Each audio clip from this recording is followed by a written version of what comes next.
Tom Davidson stood at the end of the winding gravel road, his grandfather's pocket watch heavy in his hand. The old farmhouse ahead had been in his family for 3 generations, its wooden bones weathered but proud against the encroaching landscape of cookie-cutter Binksy mansions. His grandfather's final words echoed in his mind. "That road is our lifeline, Tommy. Don't let anyone tell you different."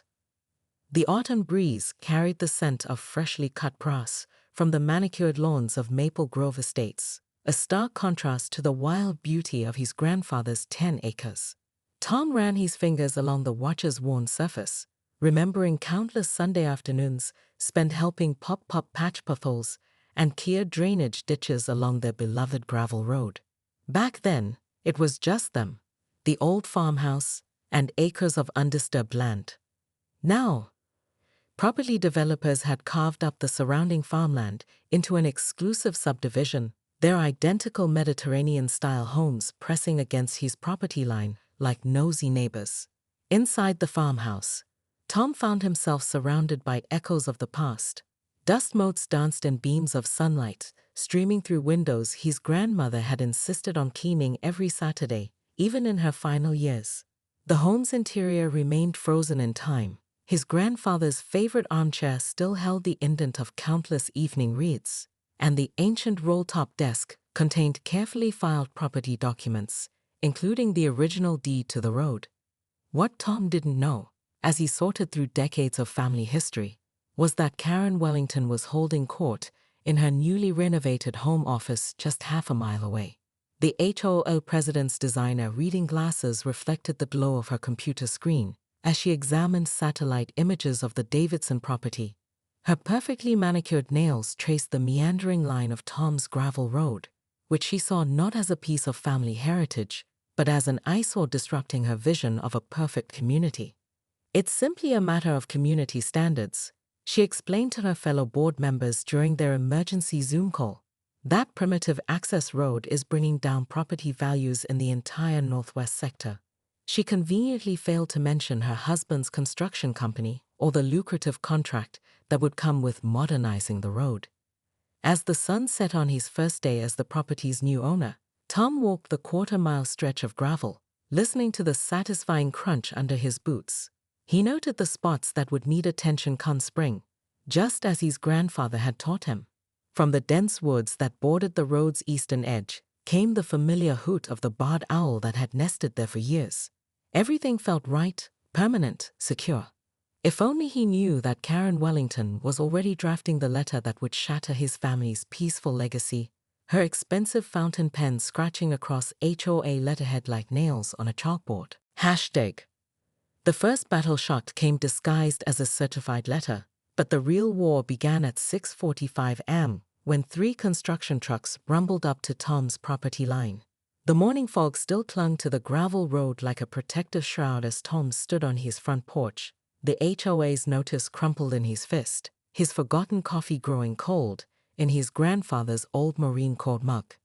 Karen Wellington emerged from her Mercedes SUV like a general surveying a battlefield, her designer heels sinking into the gravel with each deliberate step. Behind her, a parade of board members and contractors spilled from their vehicles, clutching tablets and blueprints like weapons of mass destruction.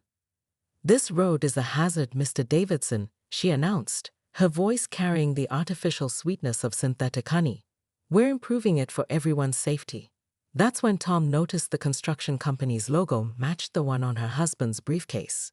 Wellington Construction and Development. The pieces started falling into place, along with his hopes for a peaceful resolution. The notice itself was a masterpiece of bureaucratic doublespeak. 5 pages of legal jargon that essentially translated to, "We're taking your road, and there's nothing you can do about it." They cited ordinance violations that didn't exist 6 months ago, safety concerns that had never been raised in 60 years, and a mysterious county bylaw that supposedly gave them authority over private property that wasn't even part of their association. Tom's hands shook as he read through the document again. The construction was scheduled to begin immediately, widening the road to county specifications, adding streetlights every 50 feet, and paving it with the same bland asphalt that characterized every other street in Maple Grove Estates. His grandfather's carefully maintained drainage system would be ripped out and replaced with modern storm drains. The old oak trees that lined the eastern edge would be relocated, a polite way of saying destroyed. "We'll need you to remove any vehicles or obstacles by noon," Karen's husband Charles announced, not even bothering to look up from his phone. "The crews are on a tight schedule." Tom watched as survey teams began hammering stakes into his property, their fluorescent orange ribbons fluttering like flags of conquest. Each metal stake felt like a nail in the coffin of his family's legacy. The estimated cost for the improvements was listed at $380,000, a suspiciously round number that would be divided among all HOA members, with Tom receiving a special assessment for his share despite never having joined their association. As Karen began directing workers toward the century-old oak trees, her voice sharp with authority, Tom felt something snap inside him. His grandfather's voice echoed in his mind.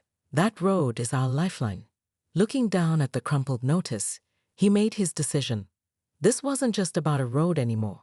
This was about standing up to the slow erosion of everything his family had built. The Maple Grove Community Center hadn't seen a crowd this size since its grand opening. Every seat was filled, with residents spilling into the aisles and clustering around the doorways. Local news vans lined the parking lot, their satellite dishes reaching toward the evening sky like mechanical flowers. Tom sat in the front row beside Sarah Chen, who was the picture of calm as she organized her presentation materials. His grandfather's pocket watch rested on the table before them, marking time until their moment arrived. Karen Wellington and her board members occupied their usual elevated seats. But something was different tonight. The usual smugness had been replaced by a nervous energy that manifested in tapping feet and darting glances. The meeting exploded into chaos the moment Sarah began her presentation. The evidence appeared on the wall in devastating succession. Shell companies linking Wellington construction to offshore accounts, doctored meeting minutes showing votes that never occurred, and a construction contract with a price tag mysteriously inflated to triple the market rate. But it was the arrival of Mrs. Rodriguez that changed everything. The elderly former county clerk made her way to the podium slowly, assisted by her grandson. Her hands shook as she opened a weathered folder, but her voice rang clear and strong through the packed room. "I served this county for 30 years, she announced, "and I kept copies of every important document that crossed my desk." She lifted a single yellowed page. "This is the original 1947 easement for the Davidson property. It explicitly prohibits any modification to the road without unanimous consent of all adjacent property owners, a requirement that was formally recorded with both state and federal authorities due to the property's historical significance during the Civil War era." Karen Wellington's face turned the same shade as her red power suit. She reached for the microphone, but Charles grabbed her arm, shaking his head. That carefully constructed plan was unraveling in real time, broadcast live on 3 local news channels. The vote that followed was merely a formality. The HOA board was suspended pending a state investigation into financial misconduct. An interim committee was established, with Mrs. Rodriguez's grandson, a corporate ethics attorney, appointed as temporary chair. The community's first-ever ethics oversight committee was created, with Tom invited to serve as a founding member. 1 month later, Tom stood at the end of his gravel road, watching the sunrise paint the morning sky. New signs marked its entrance. Historic Davidson Road, protected by historical covenant, and private property, established 1947. The old oak trees still stood guard along its length, their leaves whispering secrets of victory to the morning breeze. Inside his pocket, his grandfather's watch kept steady time, its rhythm matching the crunch of gravel under his boots as he walked the familiar path home. Some things were worth fighting for, not just a road, but the principles it represented. As he reached his front porch, he smiled, knowing his grandfather would have been proud. In the end, it wasn't just about preserving a private road, it was about standing up for what was right, no matter the odds. Tom's grandfather hadn't raised a quitter. Within hours of the confrontation, his gravel road transformed into ground zero for the most elaborate game of chicken Maple Grove had ever seen. His restored 1972 Ford pickup, the same one he and his grandfather had rebuilt together, now stood sentinel across the entrance, its faded blue paint gleaming defiantly in the morning sun. Sarah Chen wasn't what the HOA board expected. The property rights attorney arrived in a modest Prius, her small frame belying the legal powerhouse within. She'd made headlines fighting similar cases across 3 states, and the moment she opened her laptop in Tom's kitchen, he knew he'd found his secret weapon. "They're banking on you feeling overwhelmed," Sarah explained, sorting through the notice. "But they've made at least 7 procedural errors I can spot right away." Her fingers flew across the keyboard, drafting cease and desist orders that scattered the construction crews like startled pigeons. Tom's resistance went digital.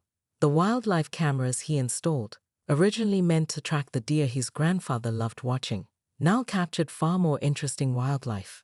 Board members conducting late-night surveys. Wellington construction vehicles idling just beyond his property line. Karen herself, attempting to remove one of his private property signs while wearing a conspicuous sun hat at dusk. The footage spread through community Facebook groups like wildfire. Longtime residents began sharing their own HOA horror stories. Betty Martinez from Oak Lane revealed how her garden had been forcibly removed. Jim Thompson shared documents showing his property taxes had mysteriously increased after opposing an HOA initiative. A pattern emerged, and Tom's gravel road became a symbol of resistance. But Karen Wellington hadn't maintained her power by playing fair. The first warning shot came when Tom's property taxes suddenly came under review. Then local code enforcement began appearing weekly, citing violations that had never been issues before. Anonymous complaints about his unsafe road multiplied on the county website. Sarah Chen worked tirelessly, her office becoming a war room of documents and legal precedents. She discovered that Wellington Construction had submitted identical road improvement plans in 3 other communities, each time with suspicious cost overruns. Former board members began reaching out, sharing stories of kickback contracts and manipulated votes. The tension reached its peak when Tom caught Charles Wellington himself examining the road's drainage system one evening. "You're fighting a losing battle, Davidson," Charles sneered. "This road will be paved by Christmas." Tom simply smiled, thinking of the documentation Sarah had uncovered that morning.